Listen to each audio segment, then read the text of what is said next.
She walked back into the party with purple hickeys blooming on her neck, bragging in Spanish about how thrilling her affair was, completely unaware that her fiancé sitting on the couch understood every single word.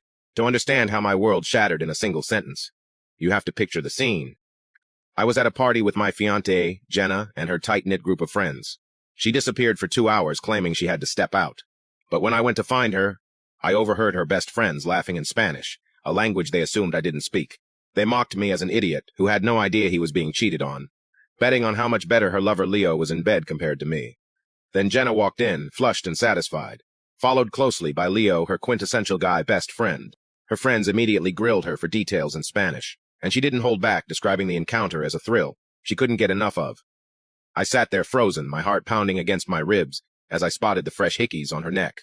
When she sat next to me, she kissed me lightly and switched to English, sweetly assuring me not to mind their chatter, claiming it was just a habit from childhood. But the cruelty didn't stop there. Her friends continued their interrogation in Spanish, asking explicit questions about Leo's size compared to mine. Jenna smirked, confirming Leo was bigger, while Leo shot me a look of pure contempt. He asked why she was even with me, and Jenna laughed, explaining that while Leo was for stress relief, I was the safe bet, the one who would treat her like a princess and fly across the world, just because she had a fever. The final blow came when Leo realized he hadn't used protection. He joked about making me go buy the Plan B pill, turning my humiliation into a game. Jenna turned to me, her voice dripping with fake sweetness, and asked if I could run to the pharmacy for her. My knuckles cracked as I clenched my fist. I looked at her, realizing the sweet, innocent girl I loved was a mirage. I told her we needed to postpone the wedding. She panicked for a second, but when I lied and said it was just because we were young and she should have some more fun, she hugged me in relief, calling me a keeper, completely oblivious to the fact that I had already checked out of our relationship for good. I walked out into the pouring rain to buy a morning after pill for my fiancé's affair, listening to her friends cackle that my ancestors must be so proud of what a pushover I had become. To understand the depth of my humiliation, you have to picture the scene I left behind. I turned my back on the party to run their errand, and the second the door clicked shut, the house erupted. I could hear them falling into each other's arms, their passionate sounds echoing down the hallway while her friends cheered them on. They joked in Spanish about how only Jenna could pull off handling 2 men at once, treating my life like a twisted game show. I walked through the storm, soaked to the bone, feeling as pathetic as I looked, only to return to a room filled with raucous laughter. They looked me dead in the eye without a shred of shame, continuing their conversation in a language they thought I couldn't understand, plotting a hiking trip for the next day specifically, to find a quiet spot for Jenna and Leo to explore each other while I played the role of the oblivious chaperone. The next morning, the nightmare continued at the trailhead. Her friends openly mocked me in Spanish right to my face, laughing about how wild it was to bring me along while the lovers sneaked off. They called it a thrill, a dangerous game, finding hilarity in the fact that I was supposedly clueless. Jenna grabbed my hand and led me down the path, but it wasn't long before she stopped, feigning a stomachache and asking me to stand guard while she found a bathroom. In the woods, a dull, numbing ache spread through my chest because I knew exactly what was happening. I had heard her packing the night before while I pretended to sleep. I knew that backpack wasn't filled with water bottles, but with lingerie and toys she had discussed with Leo over the phone. Instead of standing guard blindly, I followed her. I kept a safe distance and hid behind a large oak tree, forcing myself to witness the betrayal with my own eyes. What I saw destroyed me. Jenna and Leo were tangled together on a blanket, laughing shamelessly as she pulled out a silk nightgown he had requested. They mocked me while they were intimate, joking that the idiot was standing guard for them just a few yards away. Jenna complained about the scratchy grass, and Leo teased her about living for the thrill of the danger, reminding her that she wouldn't let me find out because she would miss this excitement too much. The pain wasn't just emotional, it was a physical stabbing sensation to see the woman I loved act, so wild and unrestrained with someone else, a side of her she had never shown me. I couldn't watch anymore.